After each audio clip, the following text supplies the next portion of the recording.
Welcome to the Modern PHP Developer course. You've taken your first step into becoming a professional web developer. PHP is one of the best languages you can learn. Now, hold on a moment. That's a controversial statement. A quick online search yields hundreds of results declaring PHP a dead language. Over the years, many programmers have developed a misconception about PHP. Let's examine the facts to decide whether PHP is a perfect fit for you. First and foremost, 80% of sites are powered by PHP. Can you believe it? That pretty much means that 8 out of the 10 websites you visit are using PHP under the hood, thus solidifying itself as a reliable language for the web. On top of being a popular language, performance is another strong point. Over the years, maintainers have taken every step to improve the speed of PHP. Without a doubt, those efforts have paid off. Apps have seen significant improvement in performance with each release. Lastly, new features are constantly introduced in the language. Since PHP has wide adoption, the PHP team can tailor and fine-tune the language for the community. They've introduced features that can be found in most modern languages. These features can help us write better, more efficient code. There has to be a catch, right? After all, developers are avoiding PHP for a reason. PHP is one of the most beginner-friendly languages available. Within a weekend, deploying a site from development to production is possible. Unfortunately, this aspect of the language is a double-edged sword. Security vulnerabilities can easily be introduced into a site. As a beginner, you should always take the proper precautions for writing secure code. More often than not, beginners tend to overlook basic security features. Worst of all, terrible programming practices can easily plague an application. Scaling an application should always be one of your top priorities. That's difficult to do when the code is poorly written. Luckily, you're taking this course. My goal for this course is to help you become a proficient PHP developer.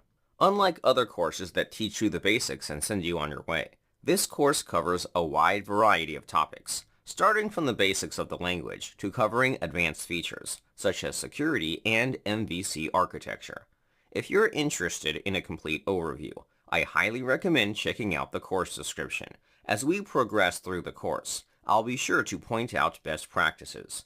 This way, you can avoid common pitfalls most beginners fall into during their journey.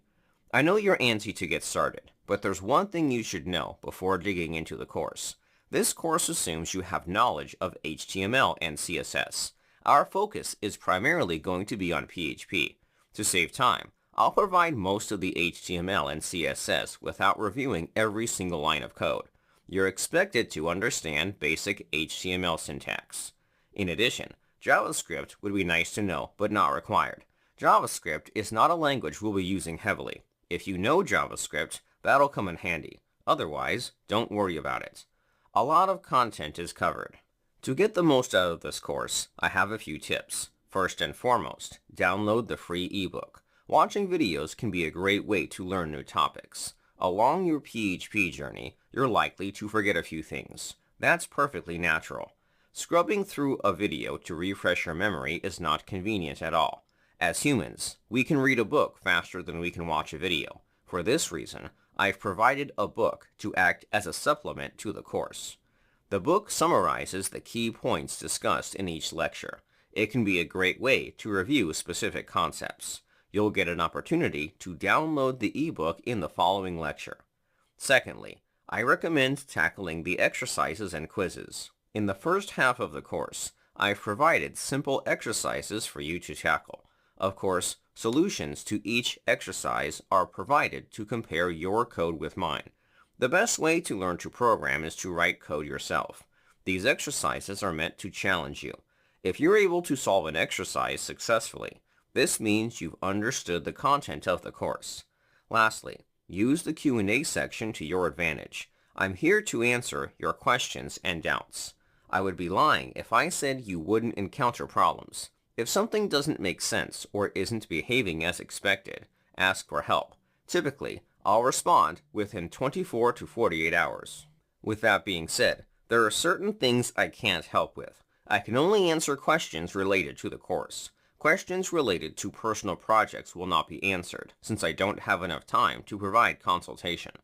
Alright, it's time to start learning. I hope you're excited. It's going to be a long but worthwhile journey. When you're ready, I'll see you in the next lecture.